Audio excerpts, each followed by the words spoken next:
저는 25년 전에 신학교에서 이스라엘, 이집트, 요르단을 방문하면서 배를 타고 갈릴리 바다를 그 당시에 성지순례라고 말하죠. 요즘같이 말하면 기독교 유적지 탐방인데 갈릴리 바다를 배를 타고 횡단한 적이 있습니다. 당시에 평온한 날씨였는데도 불구하고 갈릴리 바다 위의 배는 꽤 많이 흔들렸습니다. 신학자들이나 전문가들은 예수님 당시에 갈릴리 바다에 불어닥친 이 광풍이 천둥 번개나 비바람을 동반한 그런 폭풍이 아니라 갈릴리 바다 동쪽에 위치한 1200m, 해발 1200m인 골란고원에서 불어오는 폭풍이라고 말을 합니다. 이러한 폭풍이 불어닥치는 갈릴리 바다를 우리 예수님께서 제자들에게 35절에 저물 때에 저편으로 건너가자라고 말씀을 하셨습니다. 더욱이 갈릴리 바다는 수면이 해수면보다 210m나 낮고 산으로 둘러싸여 있기 때문에 육지를 가로지르는 바람이 호수 근처에서 폭풍으로 변하기 일쑤였습니다. 이 폭풍은 갑작스럽고 신속하게 예기치 않게 덮치기 때문에 이 호수에서 평생을 물고기 잡으며 살았던 이 전문가들, 노련한 어부들조차 공포에 휩싸이게 하는 그런 광풍이었습니다. 오늘 본문 말씀 읽은 대로 급기야 예수님이 함께 하고 있는 이 배 안에 있던 제자들조차 우리가 죽게 되었습니다라고 탄식하기 시작했습니다.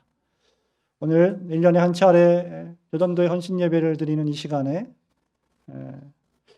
제가 소요리 문답 교리 설교를 다 준비를 했다가 남전도회 때도 소요리 문답 교리 설교 그대로 했는데 여전도회 때는 좀 바꿔야 되겠다 생각이 들어서 본문의 말씀을 정해서 우리 전도회 회원들뿐만 아니라 모든 성도들에게 하나님 말씀의 은혜를 나누길 원합니다. 오늘 본문 말씀을 통해서 풍랑 가운데 함께 하시는 주님, 풍랑 가운데 함께 계시는 주님을 생각하며 세 가지 은혜를 나누기 원합니다. 첫째로 신자의 삶에도 크고 작은 풍랑이 불어닥칠 수 있다는 사실을 오늘 하나님의 말씀을 우리에게 가르쳐 주고 있습니다.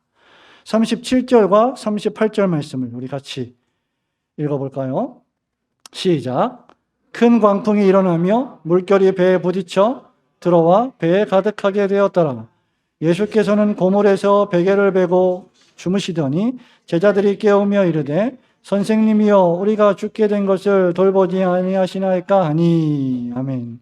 37절에 보면 큰 광풍이 일어났고 물결이 배에 부딪혔고 들어와서 배 안에 물이 가득하게 되었더라. 상상만 해도 배를 타본 분들은 이 광경이 어떠한지 아마 알 수 있을 텐데 말로만 듣는 우리들은 이 광경이 그닥 심각하게 느껴지지 않을 것 같습니다. 이게 큰 광풍이라고 하는 단어는 일종의 회오리 바람을 가리킵니다. 마태복음 8장 24절에 보면 마태는 이 폭풍이 얼마나 강력했는지 엄청난 놀이 일어 파도가 일어서 배에 덮쳤다. 배가 물결에 덮였다라고 묘사한 바 있습니다. 그래서 아마 제자들은 살기 위해서 본능적으로 필사적으로 배 안에 들어온 물을 퍼내고 있었을 것입니다. 마치 넋이 나간 사람처럼 엄청난 광경 앞에 두려워 벌벌 떨며 아무것도 하지 못했을 수도 있습니다. 그런데 여러분, 본문의 말씀에 보면 놀랍게도 우리 예수님이 38절에 고물에서 베개를 베고 주무시더라라고 기록을 하고 있습니다. 배를 잘 아시는 분은 배에는 이물이 있고 고물이 있는데 배의 이물은 뾰족한 배의 머리 부분이며 고물은 배의 꼬리 부분을 가리킵니다. 지금 예수님께서 배의 꼬리 부분에서 누워 잠을 주무시고 계신다는 말이죠. 분명 배 안에는 엄청난 물이 들어와 있는데도 예수님은 주무시고 계셨고 제자들은 지금까지 이러한 예수님을 믿고 어디든지 주님이 가시든지 주님을 따라 순종하며 살아왔습니다. 그런데 왜 이렇게 우리 예수님께서 건너편으로 가자, 저편으로 건너가자 하시는데 이러한 풍랑이 일고 파도가 불어닥치는 것입니까? 여러분, 이 말씀은 우리에게 주는 교훈이 명백합니다. 일반적으로 예수를 믿는 사람들, 교회를 다니는 교인들은 예수님을 믿으면 복을 받아야지 왜 고난이 있는 거야? 왜 이런 일이 나한테 생기는 거야? 라고 불평하기 쉽습니다. 또는 가장 모를 시련으로 인해서 당황하기도 합니다. 그러나 성경의 진실은 우리가 예수님을 믿는다고 해서 우리 삶에 고난이나 시험이나 어려움이나 유혹이 전혀 없지는 않다는 것입니다. 하늘에서 비가 내리는데, 하늘에서 우박이 떨어지는데 그리스도인들만 피해서 비가 내리지는 않습니다. 그렇게 우박이 떨어지지도 않습니다. 참된 그리스도인들은 예수님을 믿고 난 이후에 삶이 항상 안락하고 근심 걱정이 없을 것이라 상상해서는 안 될 것입니다. 지금 주님의 제자들은 큰 폭풍을 만났고 파도가 들이치며 물이 들어와 죽을 지경에 이르렀습니다. 마찬가지로 오늘날을 살아가는 그리스도인들도 짧은 시간을 살아왔든지 긴 인생의 길을 살아왔든지 분명히 제자들이 당하는 종류의 동일한 성격은 아니겠지만 유사한 고난을 당하게 되어 있습니다. 성도들도 질병에 걸립니다. 뜻하지 않게 사고를 당하고 일찍 세상을 떠나기도 합니다. 더더군다나 그러한 사람들이 평생 주님께 헌신했던 사람들이라면 우리는 놀라 당황하여 어찌할 바를 모릅니다.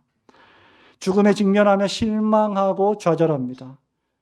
예수님은 분명히 죄 용서함을 받고 의인이 되는 구원을 보장하셨고 천국을 우리에게 약속하셨습니다.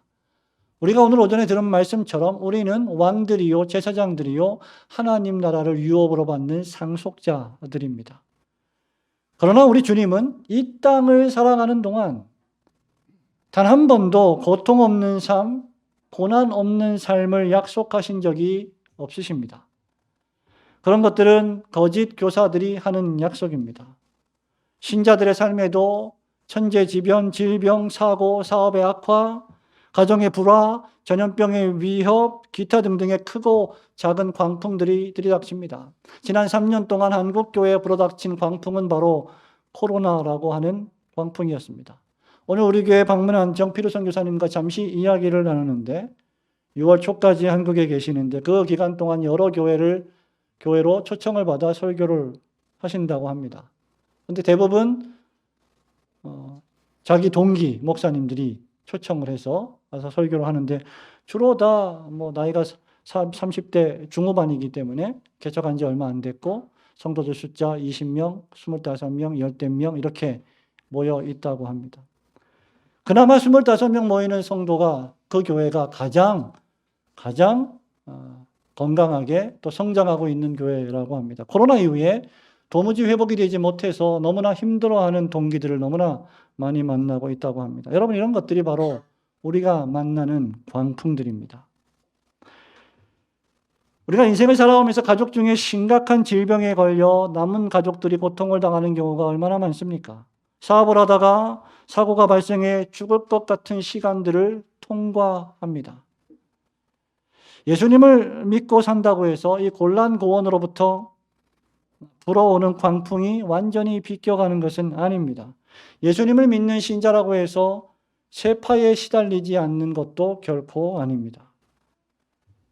교회를 다니는 신자라고 해서 사단과 마귀의 유혹과 도전이 없는 것도 역시 아닙니다.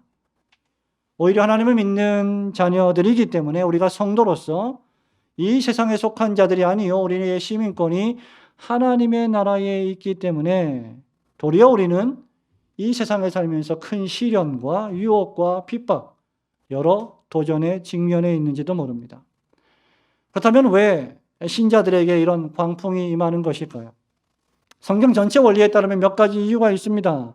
우선 모든 인간이 죄인들이기 때문입니다. 신자가 당하는 거의 대부분의 고난은 자신의 죄와 연약과 실패 때문입니다. 둘째는 사단 마귀가 우는 사자와 같이 성도를 시험하고 유혹하기 때문입니다. 특별히 교회를 대적하고 허물려 하기 때문입니다. 셋째로 하나님께서 성도들을 하나님 나라 백성으로 경건하게 훈련시키기 위함입니다. 그래서 우리 앞에 시련이 있고 고난이 있는 것은 우리가 하나님의 나라 백성으로서 점점 더 강하게 단련받고 훈련받게 하시려는 하나님의 섭리일 수도 있다는 사실을 늘 기억해야 합니다. 디모데전서 3장 11절에서 바울이 디모데에게 이렇게 말합니다. 무릇 그리스도 예수 안에서 경건하게 살고자 하는 자는 박해를 받으리라. 이런 이유로 성도들은 여러 폭풍을 만납니다.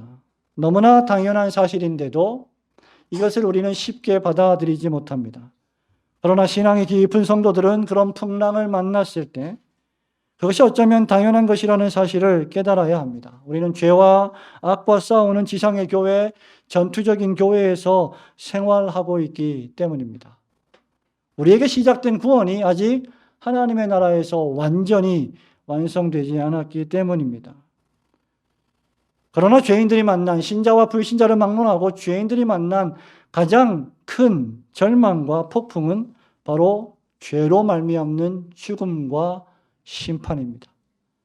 죄의 싹은 사망입니다.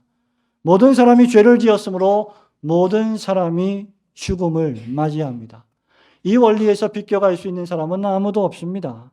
죽음 자체가 죄의 결과이며 인간이 죄인이라고 하는 증거입니다. 심지어 중생받고 구원을 받은 그리스도인이라 할지라도 남아있는 죄의 연약으로 고통을 당합니다. 로마서 7장 24절에서 바울이 탄식합니다. 오호라 나는 곤고한 사람이로다. 이 사망의 몸에서 누가 나를 건져낼까? 광풍에 휩싸인 제자들의 모습은 오늘날 여러 인생의 큰 광풍 앞에 인간이 얼마나 속수무책으로 흔들리며 나약한 존재들임을 깨닫게 해줍니다. 성도 여러분, 여러분 인생에 여러분 마음대로 되지 않는 광풍을 맞이함에도 불구하고 그 광풍을 헤쳐나가야 하는 인생들임을 깨닫고 언제든지 하나님을 참되게 의지하시는 성도들이 되시기를 주님의 이름으로 축원합니다. 두 번째로 성도의 삶에 임한 풍랑 가운데 예수 그리스도께서 언제나 함께 하신다는 위로를 교훈해 줍니다. 39절과 40절 함께 읽겠습니다. 시작. 예수께서 깨어 바람을 꾸짖으시며 바다더러 이르시되 잠잠하라 고요하라 하시니 바람이 그치고 아주 잔잔하여지더라.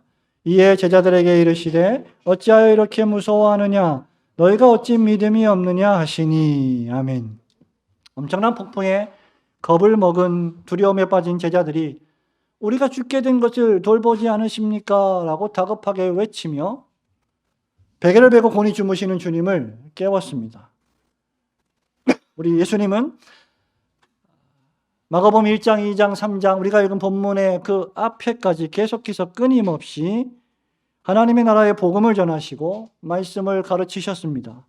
밤에도 낮에도 새벽에도 기도하시는 가운데 귀신을 내어 쫓으시고 마가복음 3장 20절에 따르면 식사할 겨를도 없으신 채로 제자들의 여러 신학적 질문에 대답까지 해주시면서 피곤하여 주무셨습니다. 이것은 하나님의 아들이신 예수 그리스도께서 이 세상에 사람의 몸을 입고 오셨음을 잘 보여주는 말씀입니다. 예수님은 하나님이시지만 동시에 우리의 구원을 위하여 성육신하신 사람으로 오신 것입니다. 어쨌든 곤히 잠을 주무시던 주님께서 제자들의 성화에 깨어 일어나셨습니다. 잠에서 깨신 주님이 곧장 하신 일은 바람을 꾸짖으셨고 바다에게는 잠잠하라 고요하라 말씀하셨습니다. 마치 바다와 바람을 사람인 것처럼 의인화해서 책망하시면서 대화하시는 듯한 모습을 보여주고 있습니다. 그러자 순식간에 바람이 그치고 바다가 아주 잔잔하여졌습니다. 바람도 순종하고 바다의 파도도 동시에 순종했습니다. 이유는 하나님께서 바람과 바다를 창조하셨기 때문입니다. 성부와 성자와 성령 하나님께서 태초에 온 세상 만물을 지으셨고 그 모든 만물을 다스리시기 때문입니다. 이 모습은 사람으로 오신 예수 그리스도께서 동시에 전능하신 하나님의 아들이심을 우리에게 그림같이 증거해 줍니다. 바람과 바다가 순종한 것은 그것들이 모두 하나님의 아들 예수 그리스도의 말씀으로 창조되었기 때문입니다. 마치 창세기 1장의 천지 창조의 순간에 빛이 있으라 말씀하시니 빛이 있었고 하나님 보시기에 좋았더라 하는 말씀을 우리에게 상기시켜 줍니다. 오직 전능하신 하나님의 능력의 영역에만 속한 놀라운 사건입니다. 네덜란드 출신의 저명한 미국 신학자이자 주석가인 윌리엄 핸드릭슨이라는 목사님은 이 구절에 대해서 이렇게 쓰고 있습니다. 이 세상의 잘못된 것들을 고칠 수 있습니다. 많은 잘못된 것들을 고칠 수 있습니다. 어머니들은 자녀들의 눈물을 닦아주고 수리공은 기계를 고치고 의사들은 수술을 통해서 병자들을 고쳐내며 세포를 제거하고 상담가들은 가정의 문제들을 해결합니다. 하지만 날씨는 어떠합니까? 의심의 여지 없이 사람들은 날씨에 관해 이야기합니다. 하지만 날씨를 바꾸는 것은 하나님의 영역에 속한 것입니다. 우리는 여기서 날씨를 향해 명령을 내리시는 주님의 모습을 보게 됩니다. 그리고 결과는 바다가 주님께 순종했고 파도 역시 그러했습니다. 성도 여러분, 우리 주님께서는 바람과 바다를 명하시는 분이십니다.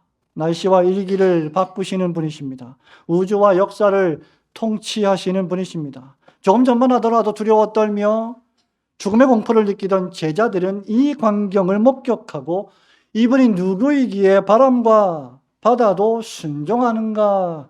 라고 이구동성으로 물었습니다. 이 질문에 대한 대답 없이 마가복음 4장은 그렇게 끝이 납니다.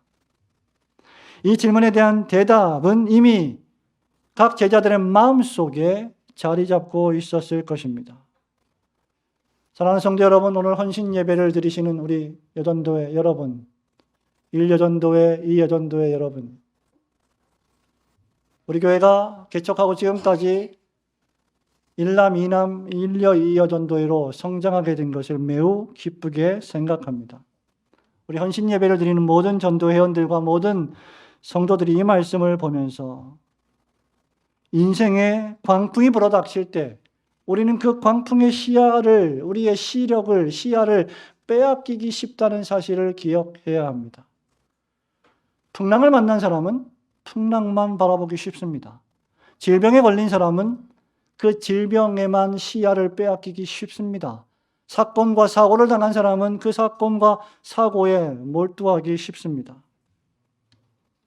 마치 풍랑이 내 삶의 전부인 것처럼, 나를 집어삼킬 것처럼 왜 나한테 이런 일이 벌어지는 것이냐며 원망하기 쉽습니다. 그런데 우리가 정말 주목해야 할 대상은 풍랑이 아닙니다. 광풍이 아닙니다. 그 풍랑과 바다와 바람과 광풍을 잠잠하게 하실 수 있는 우리 구세주 예수 그리스도이십니다. 풍랑 속에 함께 하시고 풍랑을 잠잠케 하시는 주님을 보아야 합니다. 예수 그리스도가 아니시라면 이 광풍을 잠잠하게 할 다른 방법은 존재하지 않습니다.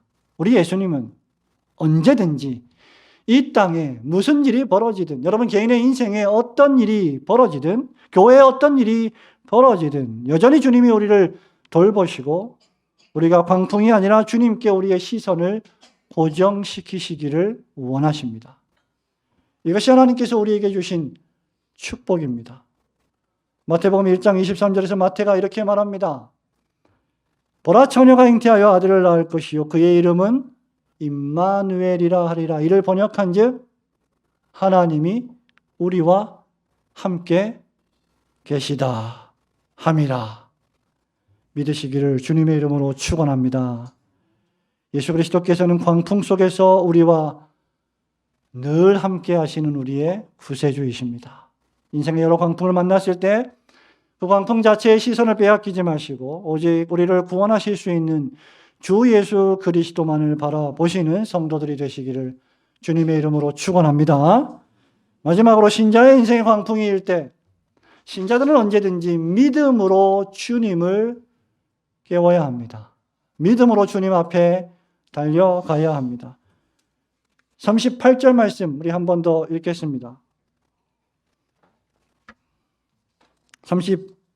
8절입니다. 시작. 예수께서는 고물에서 주무시더니 제자들이 깨우며 이르되 선생님이여 우리가 죽게 된 것을 돌보지 아니하시나이까 하니 예수께서 깨어 바람을 꾸짖으시며 바다더러 이르시되 잠잠하라 고요하라 하시니 바람이 그치고 아주 잔잔하여졌더라고 했습니다. 신자들에게 폭풍은 다양하게 찾아올 수 있습니다. 질병일 수도 있고 사건, 사고일 수도 있습니다. 우리 교회 성도들 가운데 지난 3년 동안 코로나에 공식적으로 걸리지 않은 성도가 누가 있는지 저는 잘 모르겠습니다. 그렇게 잘 버티시던 손동진 장로님도 얼마 전에 코로나에 걸리셔서 고생을 하셨습니다. 코로나에 걸려서 우리가 아픔이 찾아올 수도 있고 백신을 맞고 고통을 당할 수도 있습니다. 뜻하지 않은 질병이 우리 가정을 덮칠 수도 있고 사건, 사고가 벌어질 수도 있습니다. 관계의 어려움일 수도 있습니다. 이런 풍랑과 광풍은 신자를 근심시키고 불안하게 만듭니다. 이런 상황 속에서 여러분에게 두 가지 선택지가 있습니다. 하나는 그 풍랑에 압도되어 염려하고 걱정하는 것입니다. 그러면 인간적인 방법을 동원하게 되고 주님이 보이지 않습니다. 예수님께서 자신을 돌보지 않으신다고 생각할 수도 있습니다. 다른 하나는 예수 그리스도께서 언제든지 여러분을 도우시며 여러분 곁에 있으며 여러분 곁에서 믿고 의지할 구세주가 되신다는 사실을 확신하는 것입니다. 중요한 것은 제자들이 지금 죽게 되었다는 것이고 제자들은 서둘러 예수님을 깨웠다는 것입니다. 예수님, 우리가 죽게 된 것을 돌보지 아니하십니까? 여기 돌보지 아니하신다는 말은 살펴주지 않으십니까? 케어하지 않으십니까? 배불리 먹이지 않으십니까? 따뜻한 잠자리를 주시지 않으십니까? 그런 의미입니다. 이 문제 해결의 방법이 자신들에게 있지 않고 예수님께 있음을 그들은 알았습니다. 주님을 깨우는 것은 제자들의 최선의 선택이었습니다. 그들은 주님이 우리를 돌보지 않으시느냐고 외쳤습니다. 우리가 죽게 된 것을 보시지 않으십니까? 라고 외쳤습니다. 성도 여러분, 우리 예수 그리스도께서 사람이시지만 동시에 전능하신 하나님이시라면 제자들이 죽게 된 것을 모르실 리가 있겠습니까?